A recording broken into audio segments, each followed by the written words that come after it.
Hello dear students, let us continue our planning chapter now. Previous video में हम planning के meaning और features पढ़ चुके हैं। फीचर्स हमने पढ़ लिए थे कि प्लानिंग का जो फोकस है वो ऑब्जेक्टिव्स पे है। प्लानिंग फ्यूचरिस्टिक है, प्लानिंग परवेसिव है, प्लानिंग कंटिन्यूअस है, it involves mental exercise and it involves decision making, right. तो वो सारे फीचर्स पढ़ने के बाद आज हम पढ़ने वाले इंपॉर्टेंस ऑफ प्लानिंग, यानी हम इतना टाइम क्यों स्पेंड कर रहे हैं थिंकिंग फंक्शन पे, उसका क्या इम्पोर्टेंस है, किस वजह से हम प्लान करें, उसका हमें क्या बेनिफिट मिलने वाला है।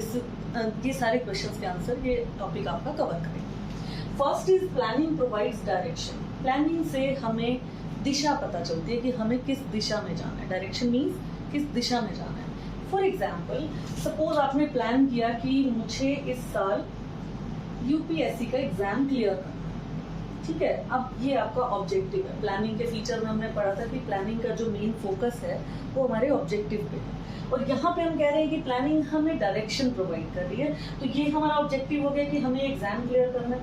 अब इसके लिए आपके माइंड में क्या आया कि मुझे कौन से सब्जेक्ट्स कवर करने पड़ेंगे, ठीक है। फिर आपको ये लगता है कि मुझे सेल्फ स्टडी कितने आवर्स करनी चाहिए। फिर आप ये सोचेंगे कि मुझे कोचिंग की रिक्वायरमेंट है या नहीं।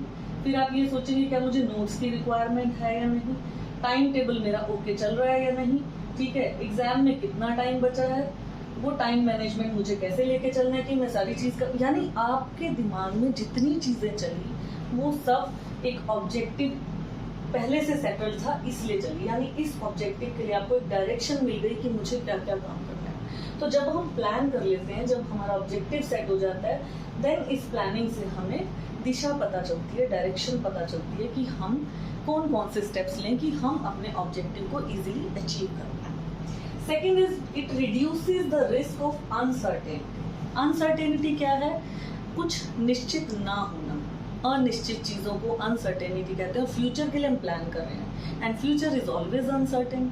हमें तो नहीं पता नेक्स्ट मिनट क्या होने वाला है। तो अनसर्टेन फ्यूचर के लिए हम प्लान कर रहे हैं। तो प्लानिंग से रिड्यूस हो सकता है अनसर्टेनिटी का रिस्क, अवॉइड नहीं हो सकता है। आप कहीं पे भी ये नहीं मेंशन करेंगे कि प्लान करने के बाद रिस्क होता ही नहीं, ऐसा नहीं है। बट हाँ, इससे रिस्क किसी हद तक रिड्यूस हो सकता है। जैसे हम इस एग्जाम की बात कर रहे थे, जब आप इतना प्रिपरेशन कर रहे हैं तो एक चांस ये भी तो बनता है कि वो क्लियर हो जाएगा, और एक चांस ये भी है कि नहीं भी होगा। तो अवॉइड तो नहीं हो रहा कि हमने प्लान बहुत अच्छा किया था तो हमारा एग्जाम क्रैक हो गया, ऐसा भी नहीं है। बट हाँ, अगर प्लान किया था तो आपके चांसेस ज्यादा हो जाते हैं उसे क्रैक करने के। So that is why it reduces the risk. वो जो अनसर्टेन सिचुएशन है कि क्या होगा, वो एटलीस्ट थोड़ा सा रिस्क यहाँ पे कम हो जाता है। Then next is it reduces overlapping and wasteful activities. जब प्लानिंग की थी तो सारे के सारे वर्कर्स को भी बताया जाता है कि हमारा क्या प्लान है, हम आपसे क्या एक्सपेक्ट कर रहे हैं। तो जब प्लानिंग हो गई, वर्कर्स को कम्युनिकेट कर दी, तो उससे आती है क्लैरिटी। क्लैरिटी किस चीज की? क्लैरिटी इन थॉट्स, ठीक है। हमारे माइंड में ऑलरेडी सेट हो जाता है कि मुझे क्या काम करके किसे देना है, ये मुझे पहले से पता है क्योंकि मैं प्लान्ड हूँ। अनप्लान्ड पर्सन को कभी नहीं पता होता कि उसका फ्यूचर क्या है। But if we are planned, we have clear thoughts in our mind, तो हमारी जो ओवरलैपिंग है कि कोई भी एक काम को 2 लोग करने आ जाएंगे या कोई जाएगा ही नहीं, और कोई भी वेस्टफुल एक्टिविटी ऑर्गेनाइजेशन में नहीं होगी। अगर हर चीज प्लान्ड है, हर पर्सन को पता है कि मुझे क्या काम करके किसको देना है, मुझसे क्या एक्सपेक्ट किया जा रहा है, so there will be no overlapping and no wasteful activities. The next is it promotes innovative ideas. जब हम प्लान करते हैं तो planning is a mental exercise, ये हम फीचर्स में पढ़ चुके हैं। प्लानिंग मेंटल एक्सरसाइज है, इंटेलेक्चुअल प्रोसेस है, फोरकास्टिंग करते हैं हम इसमें। फ्यूचर के बारे में कुछ एजम्पशंस लेके चलते हैं जिनको हम प्लानिंग प्रीमाइसेस बोलते हैं। तो जब इतना सोचते हैं तो धीरे धीरे हमारा माइंड क्रिएटिव होता चलता है। जो प्लान करता है वो हमेशा क्रिएटिव होता है, उसके माइंड में इनोवेटिव आइडियाज आते हैं, नए नए आइडियाज आएंगे कि ऐसे कर लेते हैं। जैसे हमने यहाँ एक एग्जाम्पल लिया था कि कोचिंग भी ले सकते हैं, मैं अपना एक प्रॉपर टाइम टेबल बना लूँ, मुझे सेल्फ स्टडी में इतना टाइम देना चाहिए, मैं अपने सेल्फ नोट्स बना लेता हूँ। तो ये सब चीजें हमारे पास नए आइडियाज आ रहे हैं क्योंकि हम खुद प्लान कर रहे हैं। इसमें एक चीज समझना बेटा, यहाँ इंपॉर्टेंस में दिया हुआ that it promotes innovative ideas. और एक लिमिटेशन जब मैं पढ़ाऊंगी, लिमिटेशन में एक पॉइंट आएगा कि इससे क्रिएटिविटी कम होती है प्लानिंग से। तो यहाँ एक चीज क्लियर करके चलें, जो पर्सन प्लान कर रहा है उसकी क्रिएटिविटी इंक्रीज होती है, जो हम यहाँ पे पढ़ रहे हैं, दैट उसका इनोवेटिव आइडियाज उसके माइंड में आते हैं फॉर दैट पर्सन जो प्लान कर रहा है।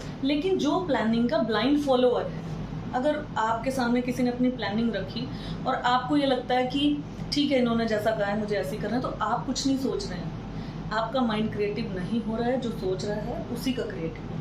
तो जो प्लान करेगा he will become creative, and जो प्लान का ब्लाइंड फॉलोअर बनेगा उसकी क्रिएटिविटी लूज हो जाती है। वो वाला पॉइंट हम limitation. Then it facilitates decision making. ये हमने फीचर्स में भी क्लियर किया था कि डिसीजन कब लेना पड़ता है, when there are so many alternatives. Alternative means जो हमारे पास बहुत सारी ऑप्शंस हो किसी चीज की। मैंने आपको एग्जांपल दिया था कि मुंबई जाना है तो ट्रेन के अलावा ऑप्शन नहीं है।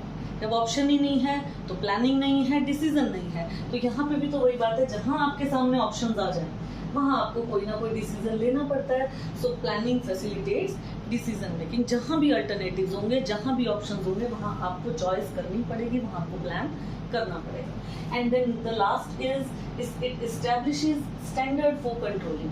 कंट्रोलिंग हमारा लास्ट फंक्शन है, प्लानिंग हमारा पहला फंक्शन। कंट्रोलिंग क्या है? कंट्रोलिंग का मतलब होता है कि किसी चीज को कंट्रोल कैसे करें। कंट्रोल कैसे होता है कि एक होती है हमारी स्टैंडर्ड परफॉर्मेंस। स्टैंडर्ड परफॉर्मेंस जो हम प्लानिंग के टाइम फिक्स करते हैं। जैसे वर्कर से काम लेना है और आपने उसे बोल दिया कि एक दिन में 20 गुड्स बना के जाने हैं, ये फिक्स्ड है, दिस इज स्टैंडर्ड परफॉर्मेंस जो आपने प्लान करके बताया। एंड वर्कर जो एक्चुअली काम करके देगा आपको, उसको हम बोलेंगे एक्चुअल परफॉर्मेंस। अब मान लीजिए उसने गुड्स बनाए 18, आप उसे तभी तो कंट्रोल कर पाओगे जब आपने उसे एक फिक्स टारगेट बताया होगा। ये स्टैंडर्ड परफॉर्मेंस आपने बताई होगी, तभी तो आप कह पाएंगे कि आपने कम काम किया। ठीक है, तो ये कंट्रोलिंग का जो बेस है यानी स्टैंडर्ड है, वो प्लानिंग से ही एस्टेब्लिश होता है। क्योंकि ये जो स्टैंडर्ड परफॉर्मेंस है ये हमने प्लानिंग के टाइम फिक्स की थी, इसको हम प्लान परफॉर्मेंस भी बोलते हैं। Standard performance is also called plan performance. Plan किया हुआ है और एक्चुअल आपने आपके सामने आया, तब आपने उसे कंपेयर किया, तब आप कंट्रोल कर पा रहे हो। अदरवाइज तो आप कंट्रोलिंग ही नहीं कर पाएंगे। Without planning controlling is nothing, क्योंकि कंट्रोलिंग का जो बेस है, स्टैंडर्ड है, वो प्लानिंग में ही एस्टैब्लिश हो जाता है। आपने किसी को बताया है कि ये काम एक्सपेक्ट करें, तभी आप उसे कंट्रोल कर सकते हैं, अदरवाइज आप नहीं कर सकते। So these are the importance of planning function, कि इससे हमें एक दिशा मिलती है, किस दिशा में हमने काम करना है। इससे अनसर्टेनिटी एक हद तक कम हो जाती है, इसमें ओवरलैपिंग नहीं होती, वेस्टफुल एक्टिविटीज नहीं है, प्लानिंग से इनोवेटिव आइडियाज आते हैं, प्लानिंग हमें डिसीजन मेकिंग में हेल्प करती है, एंड प्लानिंग जो है कंट्रोलिंग का बेस है। I hope importance is clear to you. Thank you, have a nice day.